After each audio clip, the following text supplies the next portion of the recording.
The church at the edge of nowhere. The thing Lena Brooks didn't know, couldn't have known, was that everyone inside that church had been dead for 3 years. She found out at 2:47 a.m.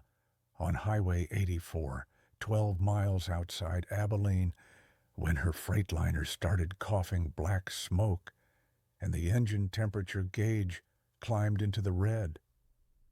Lena had been driving for 16 hours straight, fueled by truck stop coffee and the kind of bone-deep exhaustion that makes your vision swim at the edges. The shoulder was nothing but gravel and dried-out weeds, and when she killed the engine, the silence that rushed in felt too big, too empty, like the world had been scooped hollow. Before we begin, I want to thank every soul that keeps returning to listen. You've turned whispers into echoes. If you haven't already, subscribe and stay close, because what you're about to hear is one story you won't forget. West Texas at night is a special kind of lonely. No moon tonight. No streetlights for 20 miles in any direction. Just scrubland stretching out like God started painting and got bored halfway through. The kind of empty that makes you feel small, makes you feel watched. Lena sat in the cab, watching steam curl from under the hood in pale ribbons. Her phone showed one bar of service, then none, then one again like it couldn't make up its mind. She tried calling dispatch. The line rang once, then went dead. She tried her ex-husband, though she didn't know why, hadn't spoken to him in 2 years. Nothing, just static, and that horrible silence, pressing in from all sides. The cold was already seeping through the cab. November in West Texas doesn't mess around.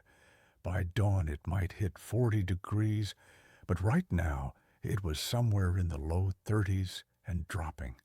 Lena could see her breath fogging the windshield. That's when she saw the lights. Off to the west, maybe half a mile across the flatland, a cluster of golden windows glowed against the black. It looked like a building, small, probably a house or maybe a barn, but the lights were warm, steady, the kind of lights that promised heat and people and help. Lena stared at those lights for a full minute, weighing her options. Stay in the truck and freeze, or walk. She grabbed her flashlight, shrugged into her heavier jacket, locked the cab, and started walking. The ground crunched under her boots, dry grass and caliche dust and things that snapped when she stepped on them.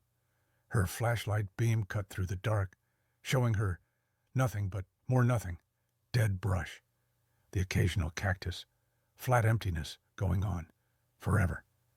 But those lights kept pulling her forward, steady as a heartbeat, and after 15 minutes of stumbling through the scrub, she saw what they belonged to. A church, small, maybe 40 feet long, white clapboard siding that looked freshly painted even in the dark, a crooked steeple with a wooden cross nailed to the top, and beneath it a sign, Congregation of the Eternal Rest. The windows glowed with candlelight, real candlelight. She could see the flicker, and through them Lena could see movement, people, shadows shifting inside like they were standing, sitting, swaying. She almost turned around right there. Something about it felt wrong. Not dangerous, wrong, just off. A church out here in the middle of nowhere, lit up at 3 a.m. like it was Sunday service. Who holds church at 3 a.m.? But her truck was dead, her phone was useless, and the cold was already working its way into her bones. Frostbite was real. Hypothermia was real. And that church had lights and people, and probably a phone that worked. Lena climbed the 3 wooden steps to the front door and knocked. The door opened immediately. like someone had been standing right there, waiting. A man stood in the doorway, tall, rake-thin, wearing a black suit that looked like it had been pressed that morning. His face was pale, bloodless pale, and his smile stretched too wide across his face, like someone had taught him how to smile from a book. His eyes. Lena couldn't quite focus on his eyes. They seemed to slide away whenever she tried to look directly at them, like oil on water. "Welcome, sister," he said. His voice was smooth, warm, like honey poured over gravel. "We've been waiting for you." Lena's hand tightened on her flashlight. "I didn't. My truck broke down about half a mile back. I just need to use a phone." Of course, of course." He stepped aside, gesturing her in with one long-fingered hand. "Please, join us for a moment. Warm yourself. The Lord provides for those who wander in darkness." Matthew 4:16. "The people living in darkness have seen a great light." The smell hit her first. Not coffee, not incense. Something else. Something sweet and rotten, buried under layers of melted wax and old wood. Like flowers left too long in a vase. Like meat gone bad in the back of a refrigerator. But the warmth rolled out of that church like an embrace. And Lena was so tired, so cold, that she stepped inside before her brain could catch up to what her nose was telling her. The interior was simple. Wooden pews lined both sides of a narrow aisle, maybe 6 rows on each side. At the front, a simple altar held a wooden cross and maybe 24 candles, their flames dancing in some draft Lena couldn't feel. And, sitting in those pews, scattered throughout the church, were people. An old woman in a floral dress, sitting in the front row on the left. A young couple holding hands in the 3rd row on the right. A teenage boy with his head bowed in prayer 2 rows back. A man in overalls near the rear. A woman in a blue cardigan. Maybe 20 people total, all sitting perfectly still, all staring straight ahead at that altar like they were waiting for something. None of them looked at Lena. None of them moved. "I'm Pastor Graves," the tall man said, closing the door behind her. The latch clicked with a sound like a bone snapping. "This is our little congregation. We meet at night, you see. The day is too harsh for worship, too bright, too loud. But the night is when God listens closest, when the veil between worlds grows thin." Lena nodded, not sure what to say. Her eyes kept going back to the people in the pews, the old woman in the front row. Her head was tilted at an odd angle, like she'd fallen asleep sitting up. The couple holding hands, their fingers were interlaced, but neither of them moved. Not a twitch, not a breath. "Is there a phone I can use?" Lena asked. Her voice sounded too loud in the quiet. "In a moment," Pastor Graves said, gliding toward the altar. He moved wrong, too smooth, like he was on wheels. "But first, let me introduce you to my son. He's very eager to meet you. He heard your truck die, you see. He's been listening to the CB radio, channel 19. He says you have such a lovely voice." From a door behind the altar, a young man emerged, maybe 25, with the same pale face as his father, the same too wide smile that showed too many teeth. He wore jeans and a flannel shirt, and when he looked at Lena, his eyes locked onto hers and didn't let go, didn't blink. "This is Samuel," the pastor said.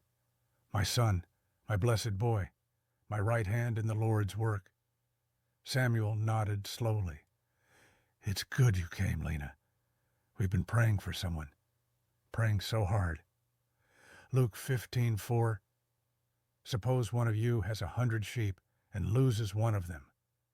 Doesn't he leave the 99 in the open country and go after the lost sheep until he finds it? She froze. How do you know my name? You told us, the pastor said gently. Don't you remember? She hadn't. She was absolutely sure she hadn't. But the exhaustion was pulling at her brain like fingers in wet clay. And maybe she had. Maybe when she knocked. Maybe. Sit, the pastor said, gesturing to an empty pew in the middle. Rest your weary bones. I'll find you that phone. Lena sat. The wood was hard under her, and the air was too warm now, pressing down on her like a wool blanket soaked in something thick. She looked around at the other people. Really looked this time. The teenage boy in the third row. His head was bowed, hands clasped in prayer. But his skin was gray, not pale, gray, like meat left in a freezer too long. And his hands, the fingers were too long, too thin, like the bones had been stretched. The couple holding hands. Their fingers weren't just interlaced. They were fused. The skin had melted together, gone waxy and smooth where their flesh met. The woman's eyes were open but cloudy, like milk poured into dirty water. And the old woman in the front row, Lena's stomach clenched. The old woman's hand was resting on the pew in front of her, fingers curled slightly. But the skin was wrong, too gray, too sunken, mummified. And where the wrist disappeared into her sleeve, Lena could see something dark crusted around the cuff, dried blood flaking like rust. The woman's jaw hung slack, and inside her mouth, Lena could see that her tongue had swollen, gone black and bloated, pushing past her teeth. Sit down, Pastor Graves said quietly. He was suddenly right behind her, and Lena hadn't heard him move. The service is about to begin. I need to go, Lena said, standing. Her legs felt weak. My truck. I need to check on my truck. Sit. Down. His voice hadn't changed. Still warm, still smooth, but there was something underneath it now. Something that made Lena's hindbrain scream.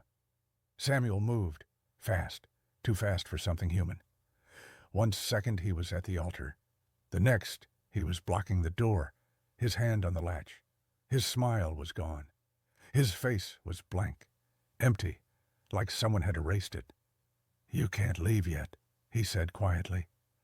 We haven't taken communion. Hasn't Pastor Graves told you? This is my body, given for you. We take that very seriously here.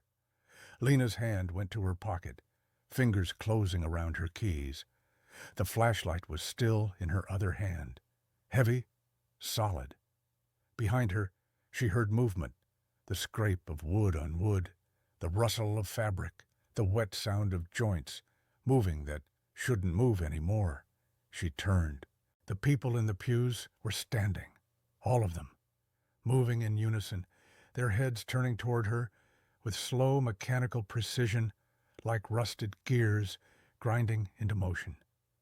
The old woman's jaw hung completely loose now, connected by just a few threads of dried tendon, and Lena could see something moving inside her throat, something white, something writhing. The couple's fused hands rose together, reaching toward her. Where their skin had melted, Lena could see bone showing through, yellow, pitted bone. The teenage boy lifted his head, and his eyes were gone. Just empty sockets, with something dark and wet gleaming inside.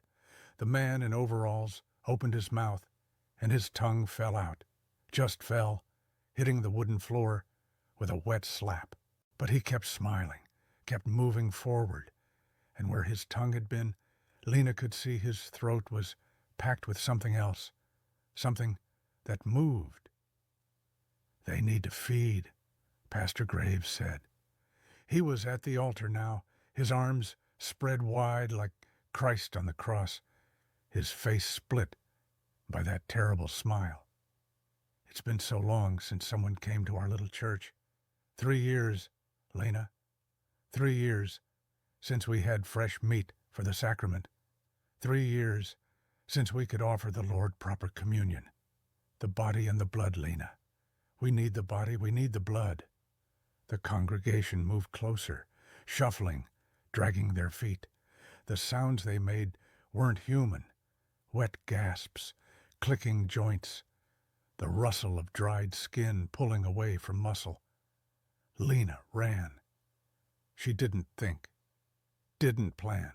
She just moved. Her shoulders slammed into Samuel's chest, and he was lighter than he should have been, hollow, like a dried husk filled with straw. And he stumbled sideways. She yanked the door open and threw herself into the night. The cold hit her like a fist to the chest, but she didn't stop. Her boots hit the wooden steps, then dirt, and she was running, her flashlight beam bouncing wild across the scrubland. Behind her, she heard the door slam open, heard footsteps, too many footsteps pounding after her, heard something that might have been breathing, but sounded more like wind through a broken window. "Lena!" Samuel's voice calling through the dark. "Lena Brooks, come back. We just want to talk. We just want to share. Do not neglect to show hospitality to strangers, for by doing that, some have entertained angels without knowing it." Hebrews 13:2. She ran harder. Her lungs burned. Her legs screamed. But she could see her truck now, a dark shape against the horizon.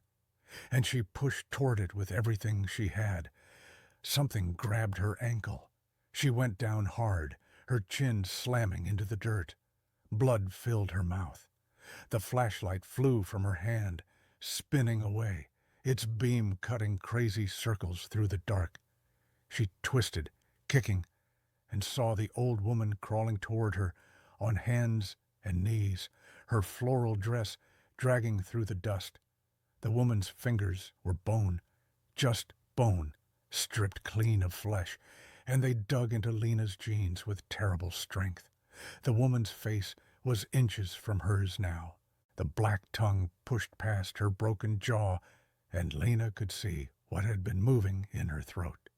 Maggots. Hundreds of them, writhing, spilling out onto the ground.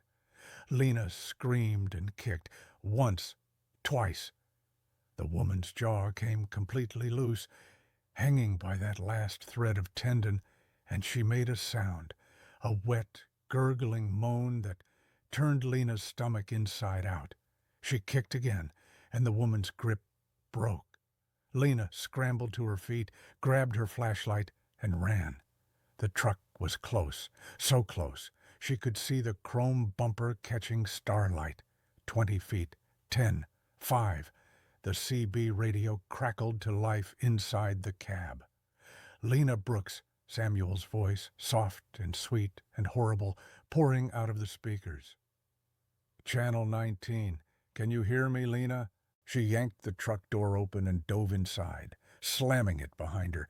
Her hands were shaking so hard she could barely get the key into the ignition. The engine turned over once, twice, coughed. "The Lord is my shepherd," Samuel's voice continued through the CB, calm and steady. "I shall not want. He maketh me to lie down in green pastures. He leadeth me beside the still waters." Psalm 23. Lena, do you know it? We're going to teach you. We're going to teach you every word. The engine caught, roared. Lena threw the truck into gear and floored it. The Freightliner lurched forward, tires spitting gravel. In the rearview mirror she saw them, Pastor Graves, Samuel, the old woman, the couple, the teenager, all of them standing in the road in a line, watching her go. Their faces were pale circles in the dark, too smooth, too still, and they were smiling. Lena drove. She drove for an hour straight, watching her mirrors, her heart hammering so hard she thought it might crack her ribs. The road stretched out ahead of her, empty and black, and she pushed the Freightliner as fast as it would go. Finally, the lights of Abilene rose on the horizon. Truck stop, gas station, diner. All of it lit up like Christmas. She pulled into the first truck stop she found, parked under the brightest lights available, and locked every door. Her hands wouldn't stop shaking. Her chin was bleeding where she'd hit the ground.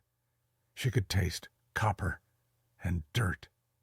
She sat there for 10 minutes, just breathing, trying to convince herself it was over.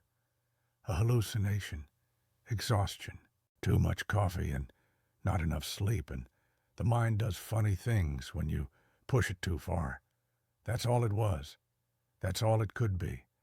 Dead people don't walk around. They don't grab you. They don't...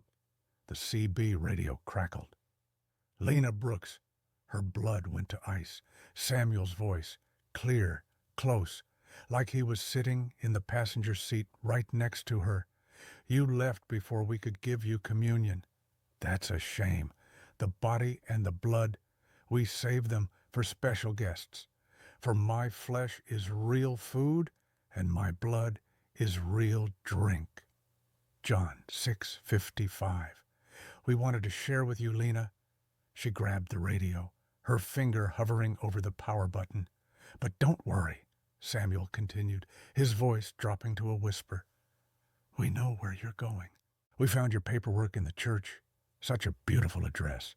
Austin, Texas, 2847 Elm Street, apartment 3B. We know where you live. And Lena? A pause. Long enough that she thought maybe it was over. Maybe he was done. Then, we're already on our way. Behold, I am coming soon. Revelation 22:7. We'll see you at home.